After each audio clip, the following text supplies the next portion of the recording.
Tuesday, Wednesday, many areas staying dry. And then from Wednesday, certainly Wednesday evening onwards into Thursday, it does look as though we will be getting our first dose of rain. Back to you. Thomas, thank you for that. Thomas Schaffenacker. And that's it. But, of course, the news continues here on BBC One as we join our colleagues across the nations and regions for all the news where you are.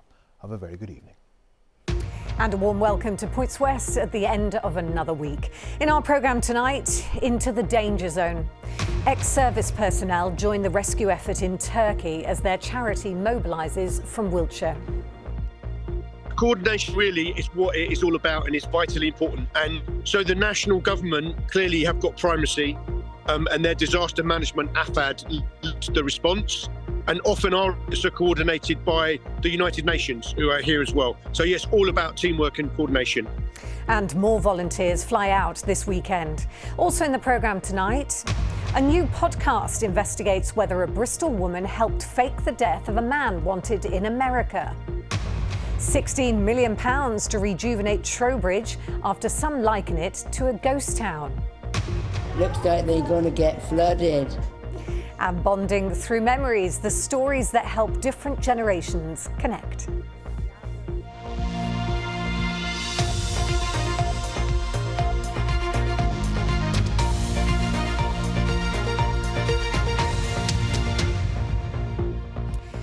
Good evening. As the number of people who have died exceeds 22,000, a team of ex-servicemen and women from Wiltshire are preparing to fly out to help the earthquake relief effort in Turkey and Syria. 15 members of REACT, a disaster response charity, will be heading to Izmir in Turkey this weekend. Here's Scott Ellis. This is REACT's operations centre in Chilmark near Salisbury. They can call on 2,500, mostly ex-military or former emergency services personnel. Tomorrow, 15 volunteers will join the recce team, already getting to grips with life in the disaster zone. We sadly were with a person who he's looking at a rescue taking place, and they'd heard voices, and his wife and his 3 children they thought were under the rubble. So obviously traumatised looking at that. And shortly after that, exactly the opposite end of the spectrum, someone was found alive and they were able to remove them from the rubble. The charity's chief executive, who's worked for the World Health Organization and UNICEF, lives in Bristol. He explained what the volunteers' roles will be in Turkey. They'll be there doing whatever is needed in terms of clearing rubble, in terms of managing spontaneous volunteers, in terms of last mile logistics, getting supplies exactly where they're needed, and also, of course, body management as well, which is a particularly grim but really important task. Meanwhile, in mosques across the West today, cash donations have been made to help with the relief effort. Cash is much better. They can purchase what their needs are, and we are trying to get. We got sources in Turkey right now working on the ground. FGRF who will take all the collection and we will send it direct to them. At the main Turkish centre in Bristol, donations of clothes are still mounting up. They've got another lorry load to deliver and are asking for money donations instead. From now on, we will try to do our best from our Bristol community to make financial donations, collect some financial donations, send it over there. Hopefully that will help those people over there where they can build some houses for them. All the cash donations add up. The main deck appeal has already topped £33 million after its first day. Scott Ellis, BBC Points West. A 33-year-old man's been charged with murder following the death of a man in Wellington. Lewis Smith, who was 30, was found dead at a house in Jurston Lane on Tuesday. Nicholas Stutt from Taunton has been charged with murder and appeared before Taunton magistrates earlier today. 3 men have been arrested on suspicion of wildlife offences after footage appearing to show evidence of fox hunting emerged. 2 foxes are seen being dug out and a third making a run for it, pursued by dogs. A 29-year-old man from Laycock, 38-year-old man from Bromham and 35-year-old from Devizes are all in police custody. Hunting foxes with hounds has been illegal since 2005. A new podcast made by BBC Studios claims a Bristol woman may have had some involvement in the plot to fake the death of an American man who's wanted on sexual assault charges in the US. Nicholas Rossi was believed to have died in 2020, but a Scottish court has ruled that a man living in Glasgow and calling himself Arthur Knight is in fact Rossi. The podcast producers have analysed voice recordings of Arthur's wife, Miranda, who comes from Bristol. An expert has compared them to a phone call made by a woman called Louise, who claimed to be Nicholas Rossi's widow. I spoke to the podcast presenter, the journalist Jane McSorley. Well, this story hit the headlines in Scotland, and I remember the date very well. It's embedded in my mind for some reason.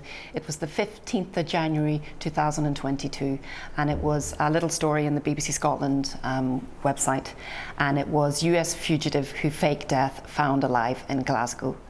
So Nicholas Rossi, or Arthur Knight, he was arrested in a COVID ward in Glasgow in December 21. He has very distinctive tattoos on both his arms, and that was one of the ways in which they identified him. And I made contact with him through his landlord, and I was asked round for dinner to Arthur / Nicholas's flat with his wife from Bristol called Miranda. So yeah, tell us about this Bristol connection. Arthur, or Nicholas, and Miranda married in Bristol in February 2020, and within a week or so Nicholas Rossi dies, and very shortly after that there is a grieving widow who turns up on the scene, and her name is Louise, and she starts making calls to politicians in Rhode Island, to journalists trying to get them to write an obituary, and also to priests trying to arrange a memorial service for him.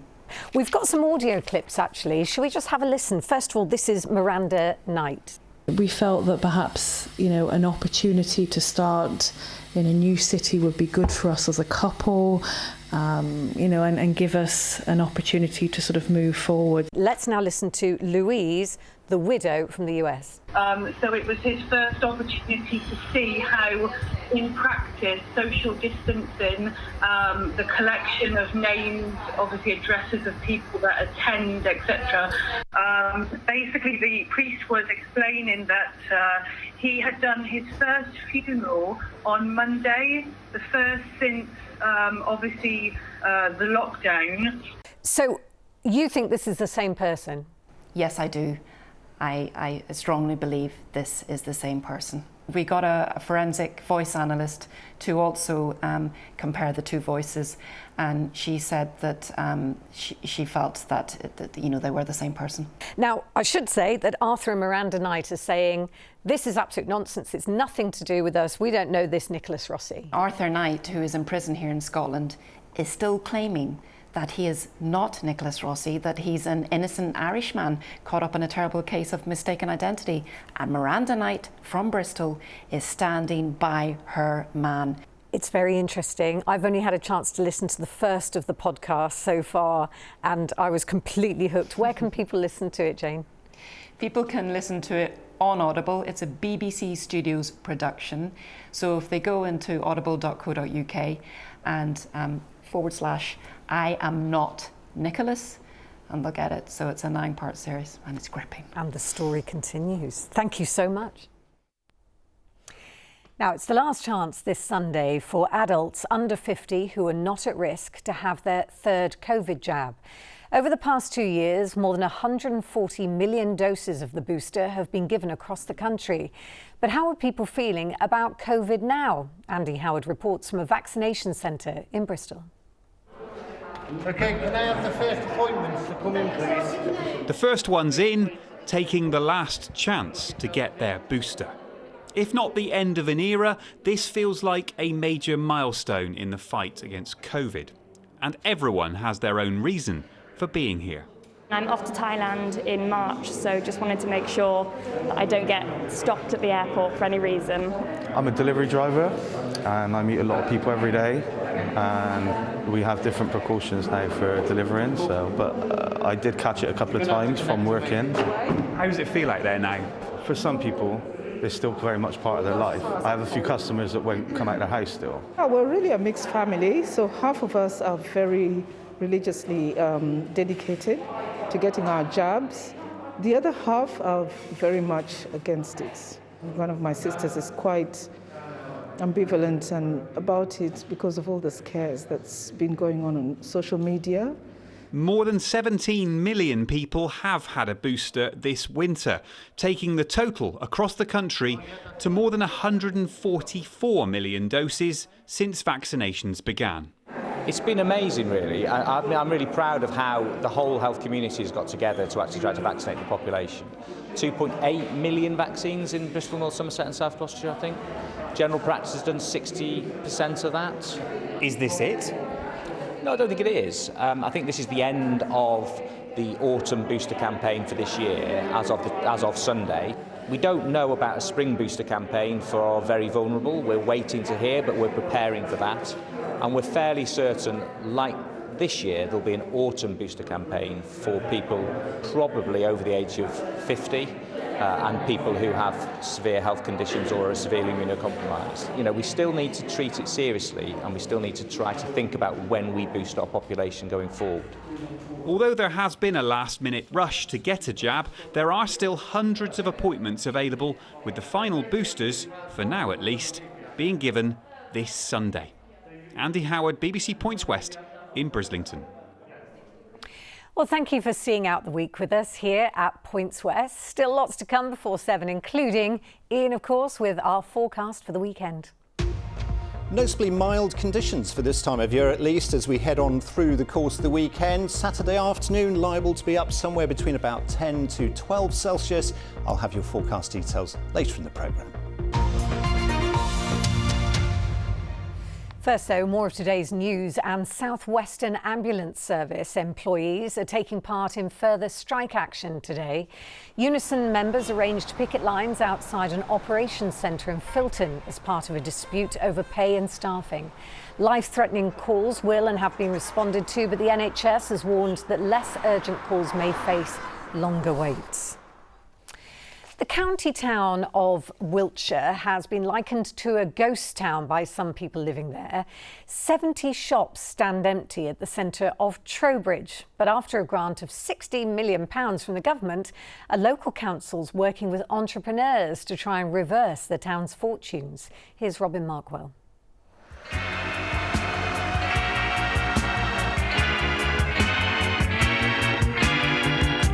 The county town of Wiltshire has seen better days.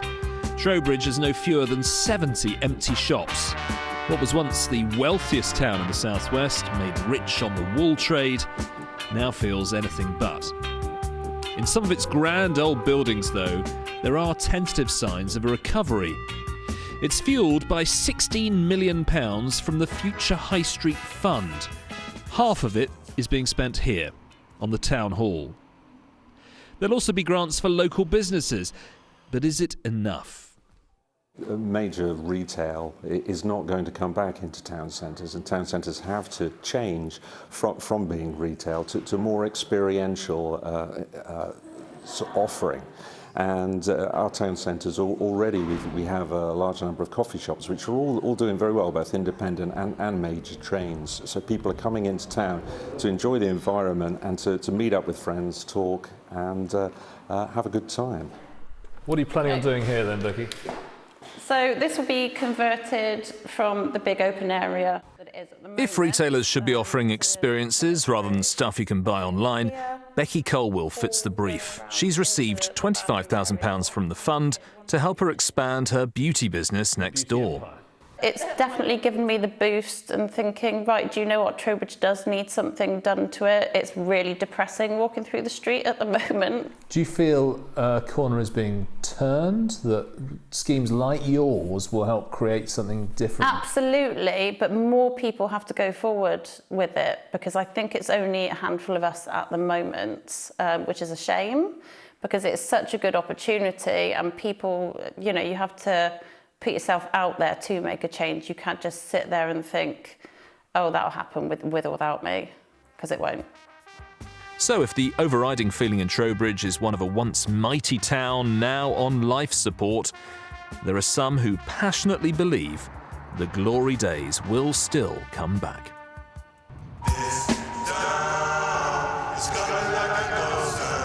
Robin Markwell, BBC Points West. If you're from Trowbridge or nearabouts, tell us what you think. They will also be discussing, by the way, on the Politics West, the public sector pay, also claims of bullying in Westminster. That's all on Sunday's programme, which starts at 10 o'clock. Final preparations are taking place for the official opening of Swindon's new Hindu temple this weekend. It's been over a year since the previous temple, which was on an industrial estate, closed down after being targeted in a string of burglaries. Here's Julia Causton. It's been 479 days since Swindon's Hindu community had a place to worship in the town, and it's been a tough year and a half. It's been very, very difficult, to put it mildly, and especially for us, having to lose it, the kind of trauma, the kind of pain, the kind of mental agony, stress we have gone through, we simply cannot comprehend it fully. The old temple was forced to close in October 2021 after numerous break-ins. The search for a suitable replacement wasn't easy. As a human race, we always look forward. Perseverance is the key. And we stick to our belief, self-belief, that we have to bring it back, not just for ourselves, for the entire community, for thousands of people. It's taken an army of volunteers, often working until midnight, to get ready for Sunday's opening. They come, they help us, they bring the stuff from A place to B place, and then bringing everything back to the Swindon Hindu Temple on a second floor. It's a huge effort, and it's immense, and thank you very much from everyone. It's great effort. These priceless deities haven't been seen in almost a year and a half. They've been kept in secret storage since the last temple closed, but now they've been brought back here and reinstated in their magnificent glory. It's been a massive community effort. So this big one, for example, we had to dismantle into 7-8 pieces. And then still it took us 20 people to bring those pieces up. So they are very, very heavy. This building is much more than just a place of worship. There's a library, games, dance and yoga classes, something for everyone. So even whether people are coming here to pray or not, everybody is welcome, regardless of their background, regardless of their motivation, regardless of their faith, everybody is welcome. And enjoy and soak in the activities that are available for them. Julia Causton, BBC Points West, Swindon. Oh, brilliant. Really happy for them, because we've followed that all the way. Now, the sporting weekend gets underway in just over an hour, and it'll be on the oche with a return to the world stage for Bristol darts player Mark Dudbridge. Our sports reporter Damien Derrick is here to tell us more. I've never been to a darts game. No, nor have I. Have you not? No. I thought I was the only one. No, we need to go. I really want to go, yeah. OK. Yeah, yeah. All right, we'll get into it by watching this weekend. We will. And listen, it's a big night for Mark, and he did admit to me by now he will be full of nerves. And that's because he's making his debut at the World Senior Championships. Mark's probably best known for reaching the final of the World Championships nearly 2 decades ago. I caught up with him earlier this week to reflect on that day and being back in the big time. Response from Dudbridge. A moment in time Mark Dudbridge will never forget. Up against the player widely regarded as the best there's ever been. Just to step up on the oche against Phil Taylor in front of a massive crowd on TV, it was a real honour. I felt confident. I thought I was going to win. Brilliant day, brilliant to be in the final. Unfortunately, I lost, which was disappointing, but yeah, it's just brilliant memories for me. Now Mark has another chance to compete with the best, and it could relaunch his career. Well, you're scaring me now. You're getting the goosebumps going.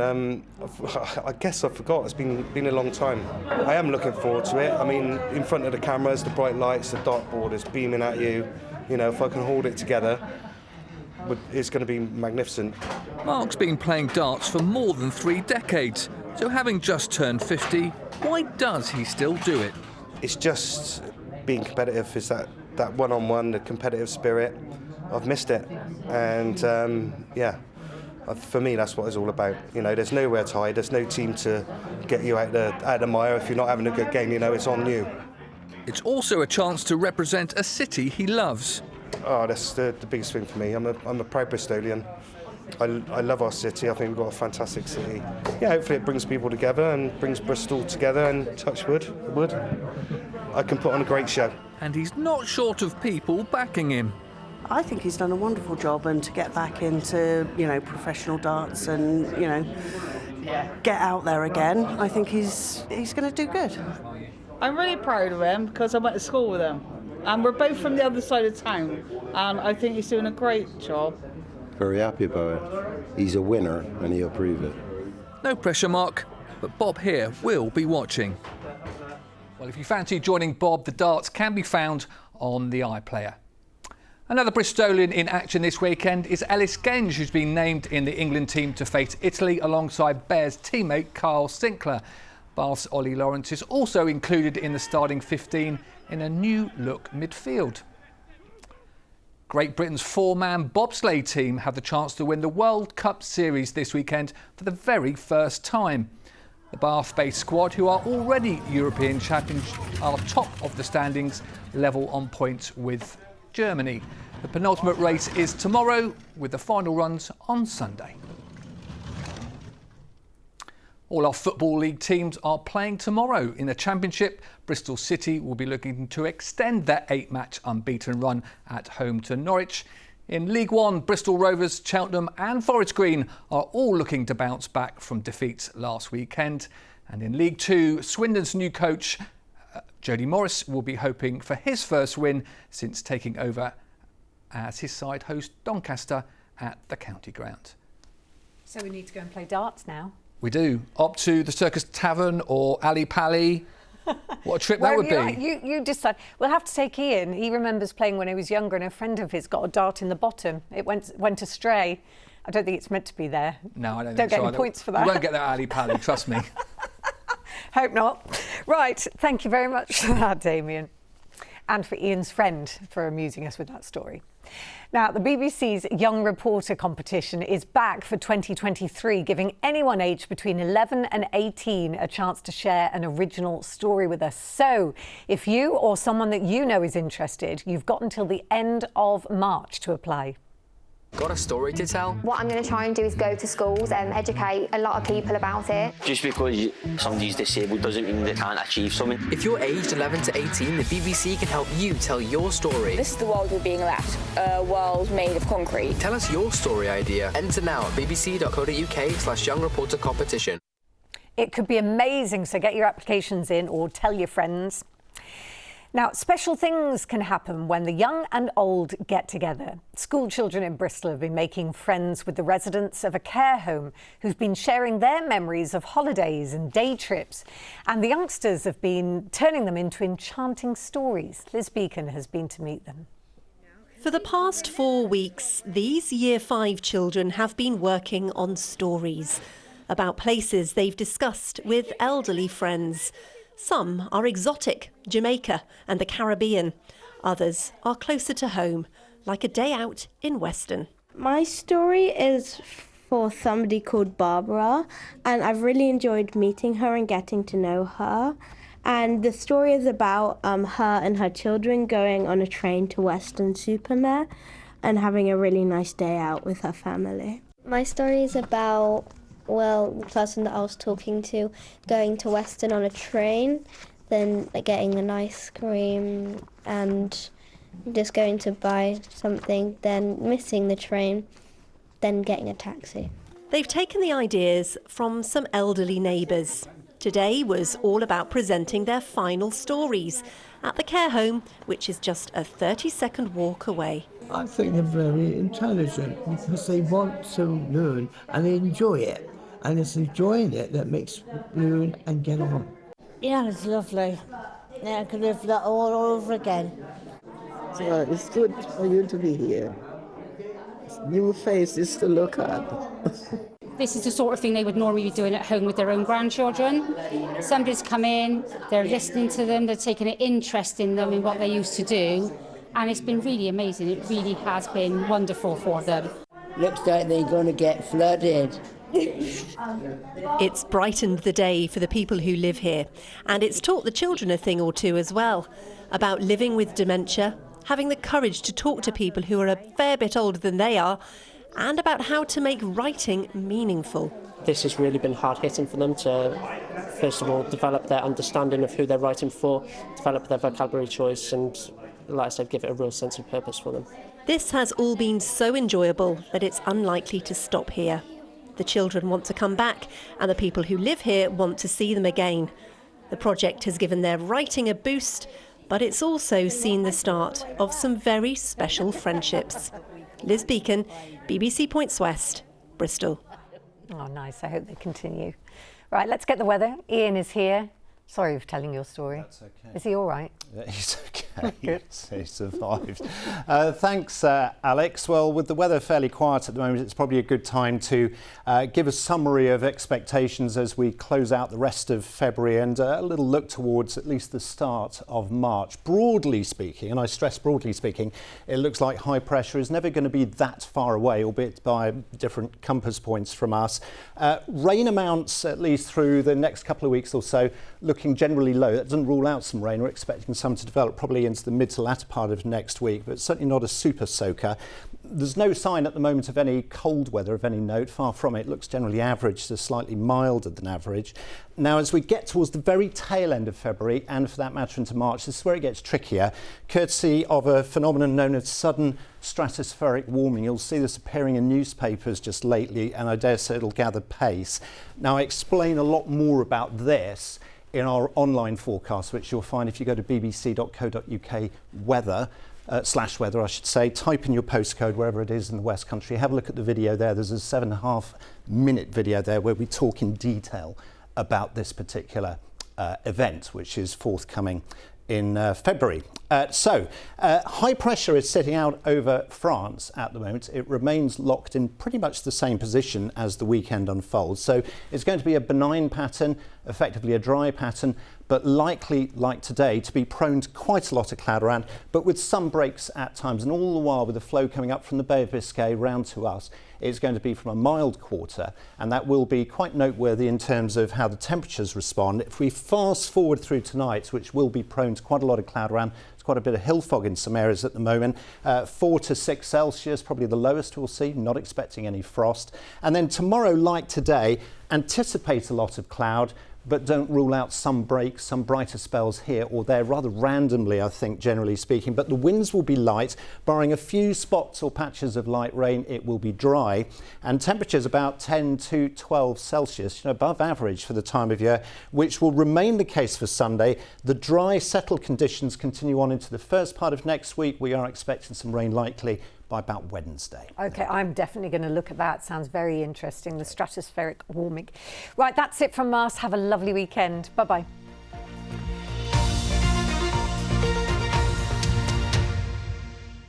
You're not the only one confused by rising prices. 5.8 million of us have